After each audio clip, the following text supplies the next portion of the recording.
கிறிஸ்துவுக்குள் பிரியமான தேவ ஜனமே, ஜெகோவா சித்கேனு என்ற நாமம் கொண்ட நீதிபரராயிருக்கிற இயேசு கிறிஸ்துவின் இனிய நாமத்தில் நான் உங்களை வாழ்த்தி வரவேற்கிறேன். அன்பர்களே, நண்பர்களே, உங்களுக்கு வருத்தம் இருக்கிறதா, பாரம் இருக்கிறதா, சுமை இருக்கிறதா? இயேசுவிடம் ஓடோடி வாருங்கள். துன்பம், துக்கம், கண்ணீரில் நீங்கள் இருக்கிறீர்களா? இயேசுவிடம் ஓடோடி வாருங்கள். உங்களுக்கு நஷ்டம், வியாதி படுக்கை, மரணப்படுக்கையில் அலக்களிக்கப்படுகிறீர்களா? கவலைப்பட வேண்டாம், இயேசுவிடம் வாருங்கள்.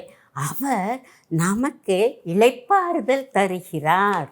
யார் யாருக்கெல்லாம் இளைப்பாறுதல் தருகிறார் என்று வேதம் திட்டவட்டமாக கூறுகிறது. இயேசுவினிடத்தில் ஓடி வருகிறவர்களுக்கு இளைப்பாறுதல் கொடுப்பார். இயேசுவை நேசிப்பவர்களுக்கு இளைப்பாறுதல் கொடுப்பார். இயேசுவிடம் வேதத்தை கற்றுக்கொள்பவர்களுக்கு அவர் இளைப்பாறுதல் கொடுப்பார். இயேசுவின் வழியில் நடப்பவர்களுக்கு அவர் இளைப்பாறுதல் கொடுப்பார். நமக்கு இளைப்பாறுதல் தேவை. இன்றும் ஒரு உயிரோட்டும், ஒரு அனல் மிகுந்த, ஒரு ஆவியில் நிறைந்த, வல்லமை நிறைந்த ஒரு தேவ செய்தியை உங்கள் முன் வைக்கப் போகிறேன். தேவ செய்தியின் தலைப்பு சோர்ந்து போகாதிருங்கள். ஆம், தேவனாகிய கர்த்தர் நம்மை பார்த்து கூறுகிறார், நீங்கள் சோர்ந்து போகாதீர்கள்.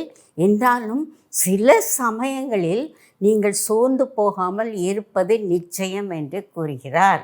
3 தலைப்பின் கீழ் இந்த தேவ செய்தியை நாம் பார்க்கலாம்.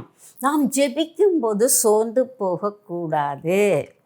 நாம் ஆபத்து காலத்தில் இருக்கும் பொழுது சோர்ந்து போகக்கூடாது. நாம் நற்கிரியைகளை செய்யும் பொழுது சோர்ந்து போகக்கூடாது. முதலாவதாக, நாம் ஜெபத்தில் சோர்ந்து போகக்கூடாது. சில நேரங்களில் நமது சரீரம் பலகீனப்படும், நமது ஆத்மா தோல்வி அடைந்தது போல இருக்கும். அப்பொழுது நாம் சோர்ந்து போய்விடுவோம். நம் வாழ்க்கை கசந்தது போல இருக்கும். நாம் தோல்வியை எதிர்கொள்ள வேண்டியதாக இருக்கும். நமக்கு தைரியம் குறையும். நமக்கு தாழ்வு மனப்பான்மை உண்டாகும்.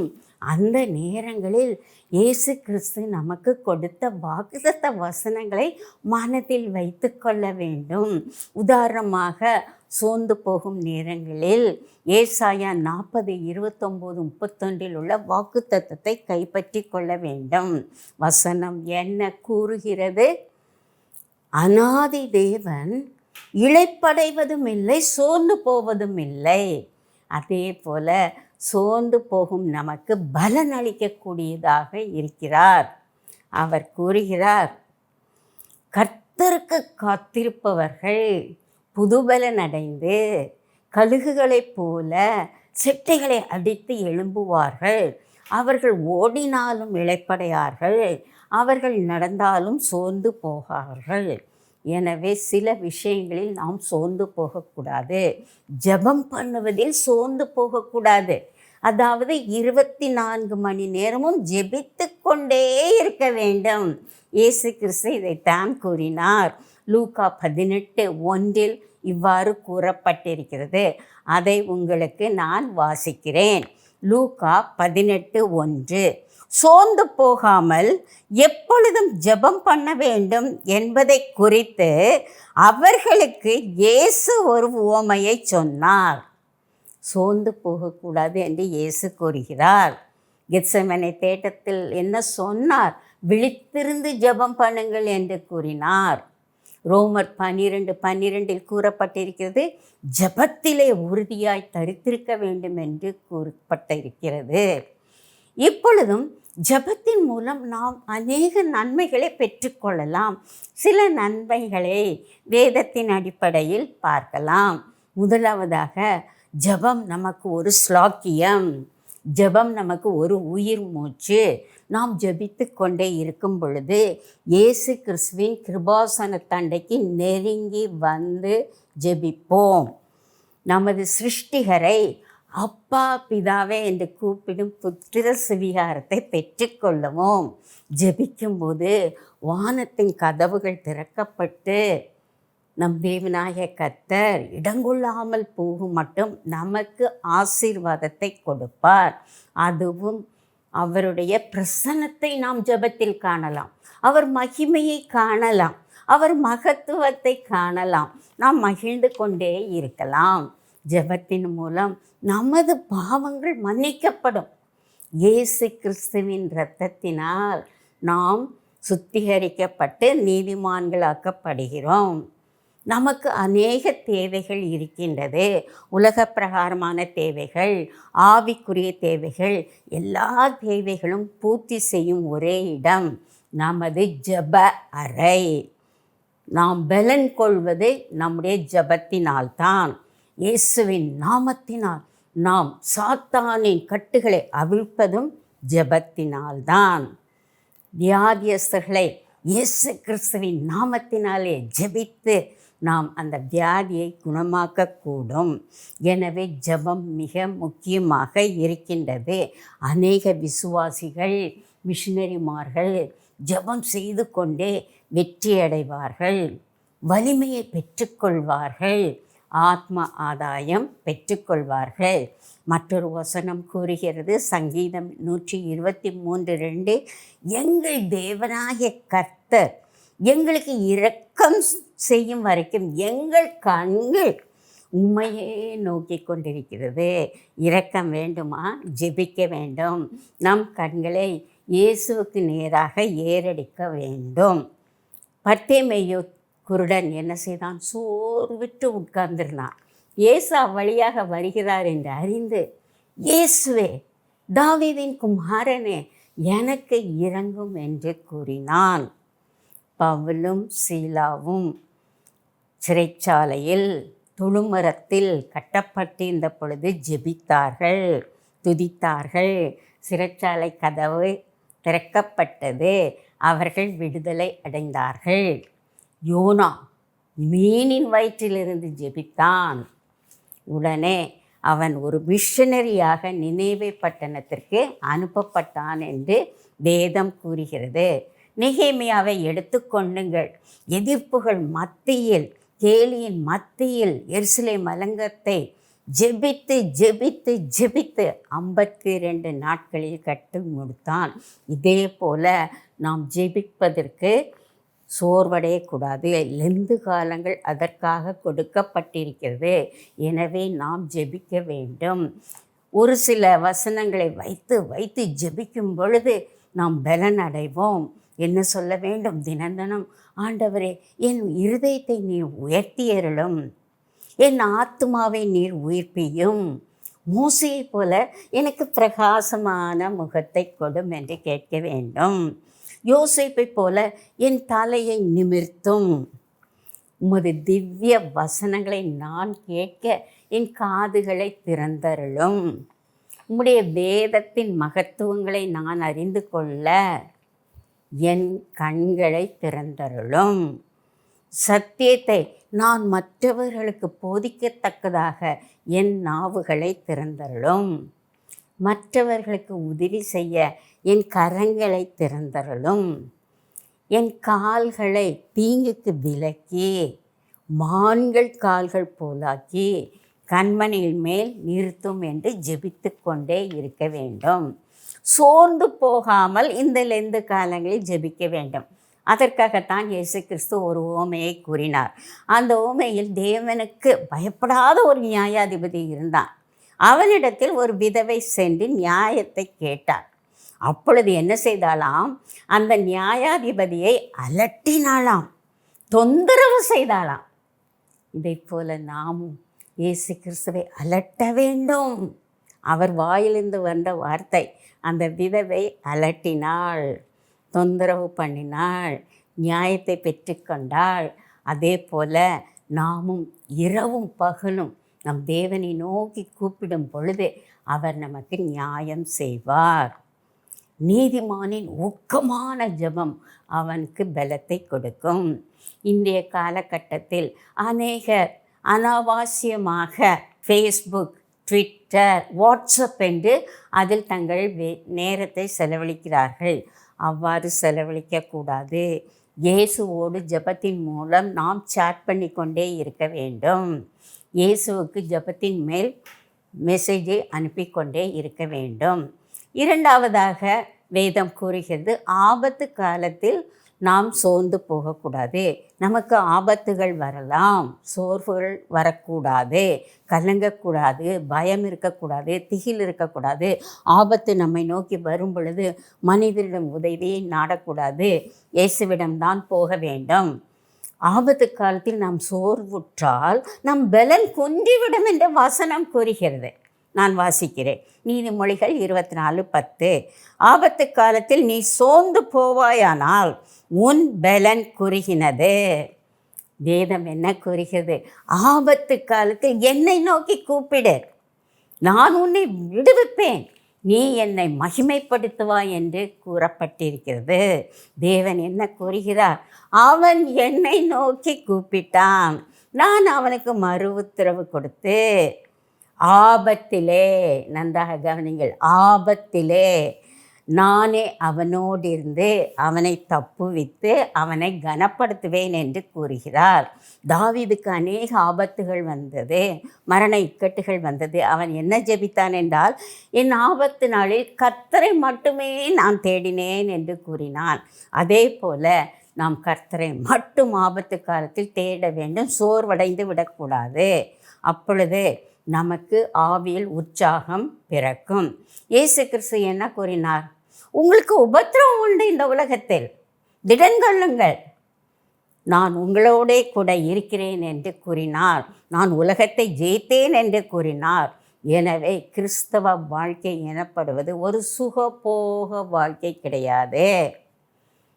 It is not bed of roses. உபத்திரவங்கள் வரலாம், ஆபத்துகள் வரலாம். இடுக்கமான வாசல் வழியாக நாம் செல்ல வேண்டும். சிலுவையை சுமந்து கொண்டு செல்ல வேண்டும். ஏன், சிலுவை மரணம் கூட நமக்கு வரலாம். அப்பொழுது சோர்ந்து போகக்கூடாது. அக்கினி நடுவே நாம் நடந்து போகலாம், அக்கினி நம்மை பற்றாது. சிங்கக்கெபியில் நம்மை போடுவார்கள் என்றாலும் சிங்கம் ஒன்றும் செய்யாது. சகோதரர்கள் நம்மை பகைக்கலாம், நம்மை குழியில் தூக்கி போடலாம், நம்மை விட்டு போடலாம். என்றாலும் சிறைச்சாலையில் விலங்கிலிட்டு யோசேப்பை போல இருக்கலாம். அப்பொழுது சோர்ந்து போகக்கூடாது. நம் தலையை உயர்த்துபவர் நம் தேவனாகிய கர்த்தர். நம்மை அவர் உயர்த்தும் வரைக்கும் அவருடைய பலத்த கரத்துக்குள் நாம் அடங்கி நிற்க வேண்டும். நீதிமொழிகள் 3:11 கூறுகிறது, கர்த்தர் நம்மை கடிந்து கொள்ளும்போது சோர்ந்து போகக்கூடாது. ஏனென்றால் கர்த்தர் தமக்கு அன்பானவர்களை கடிந்து கொள்வார், சிட்சிக்கிறார், தண்டிக்கிறார். எனவே சோர்ந்து போகக்கூடாது. ஸ்காட்லாண்டில் ராபர்ட் ப்ரூஸ் என்ற ஒரு மன்னர் இருந்தார். அவருக்கு விரோதமாக ஆங்கிலேயர்கள் யுத்தம் பண்ணினார்கள். 16 முறை தோற்கடிக்கப்பட்டான் ராபர்ட் ப்ரூஸ். அவன் அங்குள்ள காட்டிற்கு சென்று குகையில் ஒளிந்து கொண்டான். அங்கு ஒரு சிலந்தி ஒரு கூடு கட்டினது. ஒரு முனையிலிருந்து அடுத்த முனைக்கு போகும் முன் அது கீழே விழுந்துவிடும். இப்படி ரிப்பீட்டட்லி செவரல் டைம்ஸ், அநேக தரம் கீழே விழுந்து விழுந்து அதால் கூடு கட்ட முடியவில்லை. என்றாலும் சோர்ந்து போகவில்லை, முயற்சி செய்து கூடு கட்டினது. இதை கண்டதும் அவன் தன் சோர்வை தூக்கி போட்டுவிட்டு ஆங்கிலேயருக்கு எதிராக அவன் யுத்தம் செய்து வெற்றி பெற்றான். Historical event. ஆம், சாத்தான் நமக்கு உபத்திரவம் கொண்டு வருவான், தோல்வி கொண்டு வருவான், சோர்வை கொண்டு வருவான். நமக்கு துணை ஒரே ஒருத்தர் தான், இயேசு கிறிஸ்து. வேதம் என்ன கூறுகிறது? கர்த்தர் எனக்கு அடைக்கலமும் பலனும் ஆபத்து காலத்தில் அனுகூலமான துணையுமாயிருக்கிறார். எனவே நாம் பயங்கரமான குழியில் விழுந்தாலும் அவர் தூக்கி எடுப்பார். நாம் உளையான சேற்றில் இருந்தாலும் நம்மை தூக்கி எடுப்பார்.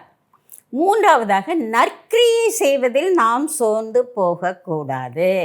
வேதம் கூறுகிறது, நற்கிரியை செய்வதற்காகவே நாம் இயேசு கிறிஸ்துவுக்கு சிருஷ்டிக்கப்பட்டிருக்கிறோம். நம்முடைய சிருஷ்டிப்பின் நோக்கம் என்ன? நற்கிரியை. ஆம், நாம் நற்கிரியை செய்வதற்காக அழைக்கப்பட்டிருக்கிறோம். வசனம் கூறுகிறது, இயேசு கிறிஸ்து எப்படி நன்மை செய்கிறவராக சுற்றித் திரிந்தாரோ அதே போல நாம் நற்கிரியை செய்ய வேண்டும். சோர்ந்து போகக்கூடாது. வசனம் கூறுகிறது, ரோமர் 2:7. ரோமர் 2:7. சோர்ந்து போகாமல் நற்கிரியைகளை செய்து மகிமையையும் கனத்தையும் அழியாமையையும் தேடுகிறவர்களுக்கு நித்திய ஜீவனை அளிப்பார். நித்திய ஜீவனை அளிப்பாராம். எப்பொழுது? நாம் நற்கிரியை செய்யும் பொழுது. தினம் தினம் நற்கிரியை செய்ய வேண்டும். ஒரு நாள் நற்கிரியை செய்துவிட்டு, நன்மை செய்துவிட்டு அடுத்த நாள் செய்யாமல் இருக்கக்கூடாது. பகைஞர்களுக்கு நற்கிரியை செய்ய வேண்டும். சோதனை வந்தாலும் நற்கிரியை செய்ய வேண்டும். துன்பங்கள் வரலாம், பாராட்டுகள் கிடைக்காது என்றாலும் நற்கிரியை செய்ய வேண்டும். ஏனென்றால் இந்த உலகத்தில் நாம் நற்கிரியை செய்வதற்காகவே படைக்கப்பட்டுள்ளோம். உலகம் மாறலாம், சூழ்நிலைகள் மாறலாம். நாம் நற்கிரியை செய்யும் பொழுது நற்கிரியின் பலனை நமக்கு தேவன் கொடுப்பார். நற்கிரியையின் அறுவடையை நாம் அறுவடை செய்யலாம். எனவே நாம் நம் வாழ்க்கையில் எப்பொழுதும் நன்மையான காரியங்கள், ஆசீர்வாதமான காரியங்களை நாம் செய்து கொண்டே இருக்க வேண்டும். இயேசு கிறிஸ்து என்ன கூறினார்? மனுஷர் உங்கள் நற்கிரியைகளை கண்டு பரலோகத்தில் இருக்கிற உங்கள் பிதாவை மகிமைப்படுத்தும் பொழுது உங்கள் வெளிச்சம் அவர்களுக்கு முன்பாக பிரகாசிக்க கடவது என்று கூறினார். ஆம், நாம் தேவனை மகிமைப்படுத்த வேண்டுமென்றால் நாம் நற்கிரியை செய்ய வேண்டும். நீங்கள் கேட்கலாம், நற்கிரியை என்றால் என்ன? எப்படி செய்ய வேண்டும்? பிறருக்கு உதவி செய்வதுதான் நற்கிரியை. மக்கெதோனியா நாட்டில் உள்ள விசுவாசிகள் ஏழைகள் என்றாலும் அவர்கள் தங்கள் பணத்தை எருசலேமில் உள்ள விசுவாசிகளுக்கு அனுப்பினார்கள் என்று வாசிக்கிறோம். அது ஒரு நற்கிரியை, நன்மை செய்தல். பிறரை மன்னிப்பது ஒரு நற்கிரியை. பவுல் என்ன செய்தான்? தன்னை விட்டு ஓடிப்போன ஒனேசிமுக்கு அவன் மன்னிப்பு கொடுத்து தன்னுடைய சகோதரனாக ஏற்றுக்கொண்டான். அது ஒரு நற்கிரியை. நம்மிடத்தில் உள்ளதை பிறருக்கு பகிர்ந்தளிப்பது ஒரு நற்கிரியை. ஆதி அப்போஸ்தலர் சபையில் அங்குள்ள சீஷர்கள் தங்கள் காணியாட்சிகளை விற்று எல்லோருக்கும் பகிர்ந்து கொடுத்தார்கள். நேர்மையுடன் நடந்து கொள்வது ஒரு நற்கிரியை. யோசேப்பை மனதில் வைத்து கொள்ளுங்கள். யோசேப்பை போல நாம் நற்கிரியை செய்கிறவர்களாக இருக்கிறோமா என்று பார்க்கலாம். சமாரிட்டன் பர்ஸ் என்று உங்களுக்கு தெரியும்.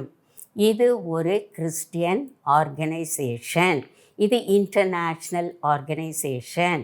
இயேசு கிறிஸ்து நல்ல சமாரியன் உவமையை சொன்னார். அதன் அடிப்படையில் இந்த ஆர்கனைசேஷன் இயங்கிக் கொண்டு வருகிறது. 1901 இது நிறுவப்பட்டது. உலகமெங்கும் இதன் கிளைகள் இருக்கிறது. எங்கெல்லாம் போர்கள் நடக்கிறதோ, வறுமை இருக்கிறதோ, இயற்கை பேரிழவு நடக்கிறதோ, நோய்கள் வருகிறதோ, அங்கு இந்த சமாரிட்டன் பர்ஸ் என்ற அங்கத்தினர்கள் சென்று மக்களுக்கு உதவி செய்வார்கள். இந்தியாவிலும் இந்த ஆர்கனைசேஷன் உள்ளது. இந்தியாவில் இவர்கள் 1000 ஆலயங்களை கட்டி கொடுத்திருக்கிறார்கள். அநேக அநாத இல்லங்களை கட்டி கொடுத்திருக்கிறார்கள். விசேஷமாக 2020 கோவிட் வந்த பொழுது அவர்கள் இந்தியாவுக்கு வந்து மக்களுக்கு உணவு, உடை, நீர் எல்லாவற்றையும் கொடுக்க உதவினார்கள். அநேக உயிர்களை கோவிலிருந்து அவர்கள் விடுதலை பெற உதவி செய்தார்கள். எனவே நாம் என்ன செய்ய வேண்டும்? நற்கிரியை செய்ய வேண்டும், நன்மை செய்ய வேண்டும். நாம் நன்மை செய்தால் அதை அறுவடை செய்வோம். நாம் நன்மையை விதைத்தால் நாம் நன்மையை அறுவடை செய்வோம். நாம் தீமையை விதைத்தால் நாம் தீமையை அறுவடை செய்வோம். நாம் நல்வார்த்தைகளை விதைத்தால் நமக்கு மற்றவர்கள் அன்பு செலுத்துவார்கள். அது ஒரு அறுவடையாக இருக்கின்றது. இயேசு கிறிஸ்து நற்கிரியை செய்ய வேண்டும் என்று அதிகமாக வலியுறுத்தினார். அதற்காகத்தான் மத்தேயு 25ஆம் அதிகாரத்தில் 35 முதல் 36 வசனம் வரை நாம் நற்கிரியை செய்ய வேண்டும் என்று அவர் வகுத்து கொடுத்தார். யாருக்கெல்லாம் நாம் நற்கிரியை செய்ய வேண்டும்? நம் விசுவாச குடும்பத்தாருக்கும், தேவனுடைய ஊழியர்களுக்கும், நலிந்தோருக்கும், வறுமையில் உள்ளவர்களுக்கும் நாம் நற்கிரியை செய்யும் பொழுது தேவன் நம்மேல் பிரியமாயிருக்கிறார், மகிழ்ச்சியாயிருக்கிறார். இயேசு என்ன கூறினார்? இந்த சிறியவர்களில் ஒருவருக்கு நீங்கள் எதை செய்தீர்களோ அதை எனக்கே செய்தீர்கள் என்று கூறினார். அப்படி என்ன நற்செய்தி இயேசு கிறிஸ்து நம்மை கேட்டு அதை செய்ய சொல்லுகிறார்? சற்றே பார்க்கலாமா? அந்த வசனத்தில் இவ்வாறு கூறப்பட்டிருக்கிறது: பசியுள்ளோருக்கு நாம் ஆகாரம் கொடுக்க வேண்டும். நம்மை சுற்றிலும் பசியுள்ளோர்கள் அநேகர் இருக்கின்றார்கள். அவர்களுக்கு ஆகாரத்தை நாம் பகிர்ந்து கொடுக்க வேண்டும். தாகம் உள்ளவர்களுடைய தாகத்தை தீர்க்க வேண்டும். வஸ்திரம் இல்லாமல் இருப்பவர்களுக்கு வஸ்திரத்தை கொடுக்க வேண்டும். இன்றும் நம்மை சுற்றிலும் வறியவர்கள், ஏழைகள், தரித்திரர்கள் வஸ்திரம் இல்லாமல் இருப்பதை நாம் காணலாம். அவர்களுக்கு நமது வஸ்திரத்தை பகிர்ந்து கொடுக்க வேண்டும். அந்நியனை சேர்த்து கொள்ள வேண்டும் என்று இயேசு கூறுகிறார். அந்நியன் என்றால் என்ன? சிலர் அநாதைகளால் ஆதரவற்று இருப்பவர்கள், அவர்கள்தான் அந்நியர்கள். அவர்களை நாம் சேர்த்து கொள்ள வேண்டும். அவர்கள் தேவைகளை நாம் சந்திக்கக்கூடியவர்களாக இருக்க வேண்டும். மேலும் இயேசு கிறிஸ்து கூறுகிறார், வியாதி உள்ளவர்களை விசாரிக்க வேண்டும் என்று கூறுகிறார். Hospital ministry is very very important. நாம் என்ன செய்ய வேண்டும்? ஆஸ்பத்திரிக்கு சென்று அங்கு வியாதி படுக்கையில், மரணப்படுக்கையில் இருப்பவர்களுக்கு ஆறுதல் வார்த்தை சொல்ல வேண்டும், வசனம் சொல்ல வேண்டும், இயேசுவின் அன்பை சொல்ல வேண்டும், வேதத்தை எடுத்து அவர்களுக்கு கொடுக்க வேண்டும். அப்பொழுது அவர்கள் ஆறுதல் அடைவார்கள். இது ஒரு நற்கிரியையாகும். அதுவும் இல்லாமல் இயேசு கிறிஸ்து கூறுகிறார், காவலில் இருப்பவர்களுக்கு போய் நாம் ஆறுதல் சொல்ல வேண்டும். Prison ministry, Jesus emphasized prison ministry. நாம் போகிறோமா? எங்கெல்லாம் சிறைச்சாலை இருக்கிறதோ அங்கு சிறைக்கதிகள் அதிக சோர்வுடன், உபத்திரவத்துடன், மன உளைச்சலுடன் இருப்பார்கள். அவர்களை போய் பார்த்து இயேசுவின் அன்பை பகிர்ந்து கொள்ள வேண்டும். இதைத்தான் தேவன் நமக்கு ஒரு கட்டளையாக கொடுத்திருக்கிறார். அப்பொழுதுதான் நியாயத்தீர்ப்பு காலத்தில் நாம் இப்படி நற்கிரியைகளை செய்யும் பொழுது நாம் இயேசு கிறிஸ்துவின் செம்மறியாடுகளாக இருப்போம். அவரோடு கூட அவருடைய ராஜ்யத்தில் நாம் ஏற்றுக்கொள்ளப்படுவோம். எனக்கு தெரிந்த ஒரு கிறிஸ்தவர் இருந்தார். அவரை நான் பார்த்திருக்கிறேன். லெந்து காலங்களில் அவர் என்ன செய்வார் என்றால், அவர் கரெக்டாக 12 மணிக்கு கடைக்கு சென்று சில வேஷ்டி, சட்டை, டவல்ஸ், சாரீஸ் இதெல்லாம் வாங்குவார். He was a great business man. அதுவும் இல்லாமல் நல்ல அநேக பிரியாணி பேக்கெட்ஸ் வாங்கி கொள்வார். அப்படி அடையாரை சுற்றி அப்படி காரில் வருவார். அங்கே அடையார் பிரிட்ஜுக்கிட்ட பார்த்திங்கன்னா நிறைய அனாதைகள், பிச்சைக்காரர்கள் இருப்பார்கள். அவர்களுக்கு சரியான வஸ்திரம் கிடைக்காது, சரியான உணவு கிடைக்காது, தண்ணீர் கிடைக்காது. தண்ணீர் பாட்டில் வாங்கிடுவார். ஆளுக்கு எல்லாவற்றையும் கொடுத்து கொண்டே வருவார். 40 நாட்கள் இவ்வாறு செய்வார். அதுதான் ஈகை, அதுதான் தர்மம், அதுதான் நற்செய்தி. நன்றாக நினைவில் வைத்து கொள்ளுங்கள். இந்த லெந்து காலங்களில் நாம் ஜெபம் செய்வதற்கு சோர்ந்து போகக்கூடாது. ஆபத்து காலத்தில் நாம் சோர்ந்து போகக்கூடாது. இயேசுவை கைப்பற்றி கொள்ள வேண்டும். நற்கிரியைகள் செய்வதற்கு சோர்ந்து போகக்கூடாது. கர்த்தர் இந்த வசனங்களை ஆசீர்வதிப்பாராக. கிறிஸ்துவுக்குள் பிரியமானவர்களே, தேவ வசனத்தை கேட்டோம். ஜெபம் நம் வாழ்க்கையில் மிக முக்கியம். ஜெபத்தினால் நாம் அற்புதங்களை செய்யலாம். ஜெபத்தினால் வியாதியஸ்தர்களின் வியாதியை இயேசுவின் நாமத்தில் குணப்படுத்தலாம். ஜெபத்தினால் உலகத்தை தலைகீழாக மாற்றலாம், இயேசுவுக்காக மாற்றலாம். இப்பொழுது நாம் ஜெபிக்கலாமா? விண்ணப்பத்தை கேட்பவரும் விண்ணப்பத்திற்கு பதிலளிக்கிறவருமாய் இருக்கிற எங்கள் அன்பின் பிதாவே, இப்பொழுது உம்முடைய பாதபடியில் வந்து இருக்கிறோம் கர்த்தாவே. இந்த நல்ல அருமையான வேலைக்காக உம்மை நாங்கள் துதிக்கிறோம். உம்முடைய திவ்ய வசனங்களுக்காக, சத்திய வசனங்களுக்காக உம்மை துதிக்கிறோம். இப்பொழுது எங்களில் அநேக சமாதானம் இல்லாமல் அமைதியின்றி இருக்கிறார்கள் கர்த்தாவே. ஆம் கர்த்தாவே, நீ சமாதானத்தின் தேவன், சமாதானத்தின் பிரபுவாக இருக்கிறீர். நீர் எங்களுக்கு இப்பொழுது தெய்வீக சமாதானத்தை இந்த லெந்து காலங்களில் கொடுத்து விடும் கர்த்தாவே. இப்பொழுதும் சில மாணவர்கள் 10th 12th university college exam எழுதி கொண்டிருக்கிறார்கள் கர்த்தாவே. அவர்களுக்கு தெய்வீக ஞானத்தை நீர் கொடுத்தரும் கர்த்தாவே. ஒருவன் ஞானத்தில் குறைவுள்ளவனாக இருந்தால் எல்லாவற்றையும் சம்பூர்ணமாய் கொடுப்பவரும் ஒருவரையும் கடிந்து கொள்ளாதவருமாகிய இயேசு கிறிஸ்துவினிடத்தில் கேட்க கடவன், அவர் அவனுக்கு பரிபூர்ணமாய் கொடுப்பார் என்று கூறப்பட்டிருக்கிறது. தெய்வீக ஞானத்தால் அவர்களை நிரப்பும். அவர்களுக்கு எந்த வியாதியும் திகிலும் பயமும் வரக்கூடாது. நன்றாக எழுதி நல்ல மார்க்குகள் வாங்க கிருபை புரியும் கர்த்தாவே.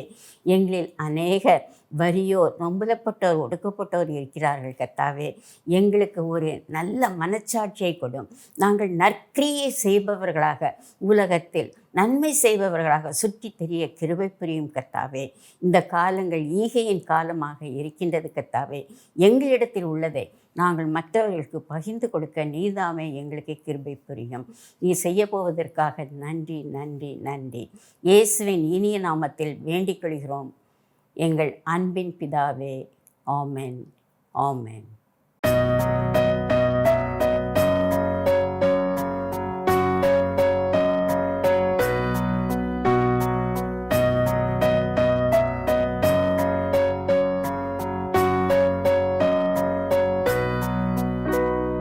Sing them over again to me, wonderful words of life.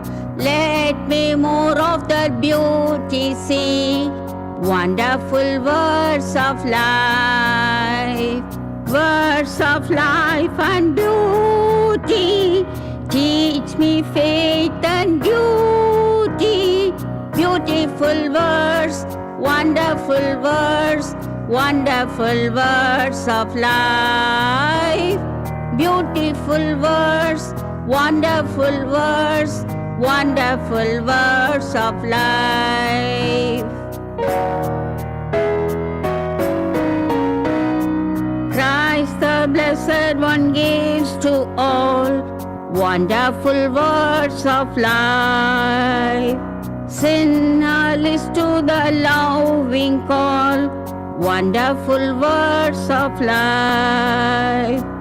Also freely given, wooing us to heaven.